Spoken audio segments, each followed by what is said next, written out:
I found a hole in my wall and saw my own eye, looking back at me. Now I'm terrified of whatever's on the other side and fleeing my home tonight. You know that feeling when you're perched at the top of a roller coaster, right before it plunges down? Those first 3 or 4 seconds of the drop?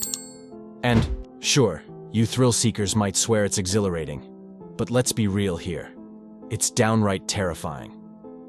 That's exactly how I felt about 2 hours ago. Clink. I live in one of those duplex houses, you know, where a single building is split into 2 separate homes. One half is mine, and the other side, well, that's empty right now. No one's living there. It's up for sale. Now, don't go picturing anything too fancy. I rent this place mainly for the extra space for my painting. It's got a straightforward setup. Downstairs, there's the living room and kitchen, plus a tiny half bath. Upstairs, there are 2 bedrooms. One's mine, and the other I've converted into my studio because I just can't handle sleeping with that strong smell of oil paint. I was in the upstairs hallway, hanging some paintings on the wall that my home shares with the empty one next door. I had a nail in one hand and a hammer in the other when I somehow managed to trip. That was weird enough since I'm not usually the clumsy type. I panicked, thinking I'd smash my finger, and pulled my hand with the nail away. But my hammer kept going and went right into the wall, a thin, flimsy wall made of drywall, like you'd expect in cheap American construction. I just stood there, staring at the hole I'd created, feeling like a total fool. I hadn't realized the wall was so thin. I could see straight through to the dark, empty space next door. It gave me an eerie feeling.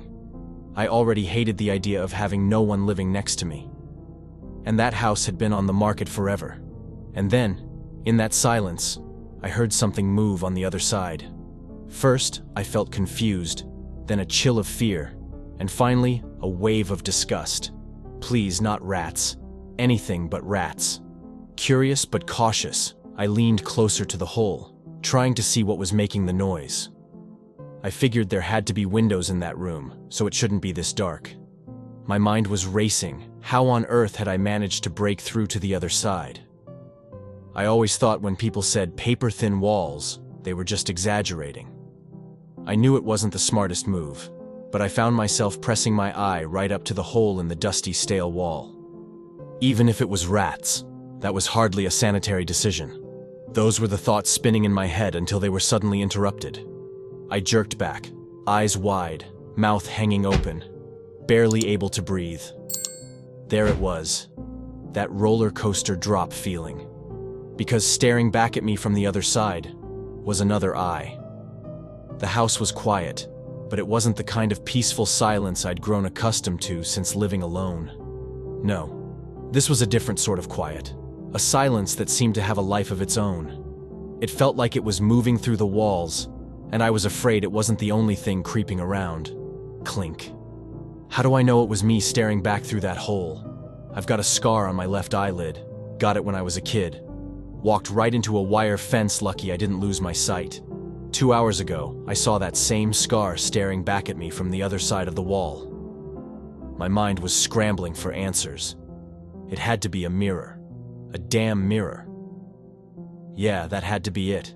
There must have been a 2-way mirror in the other room right on the wall. So I reached my finger through the hole, thinking I'd touch cold glass. But what I felt was skin. I don't think I've ever screamed that loud in my entire life. Or maybe I gagged first. I can't even remember the order of things anymore. My throat's still raw from that scream. I couldn't come up with a single sensible thought, because there was nothing sensible about what was happening. What if it was a dead body? No. I had heard it move. I've been pacing back and forth in my living room ever since, pausing just long enough to type this out, hoping someone might know what to do. Clink. Every now and then, I hear that sound again, a faint clink coming from the hole. The first time I heard it was about an hour ago.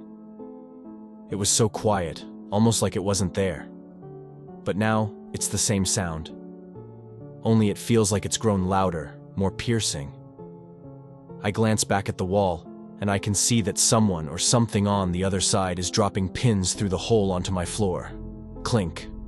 One pin falls, then another. I can't decide what's more terrifying. That there's someone, or maybe even myself, on the other side. Or that whatever it is knows I saw it.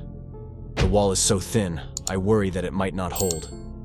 Anything could come crashing through at any moment. I'm not staying here tonight. I'm going to my friend's place. Tomorrow?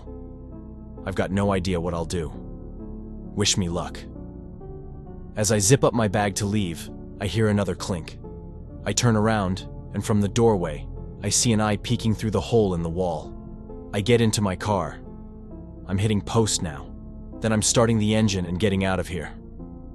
There's one last thing I need to say, the upstairs room, the one next to mine, where the hole leads. It doesn't have any windows.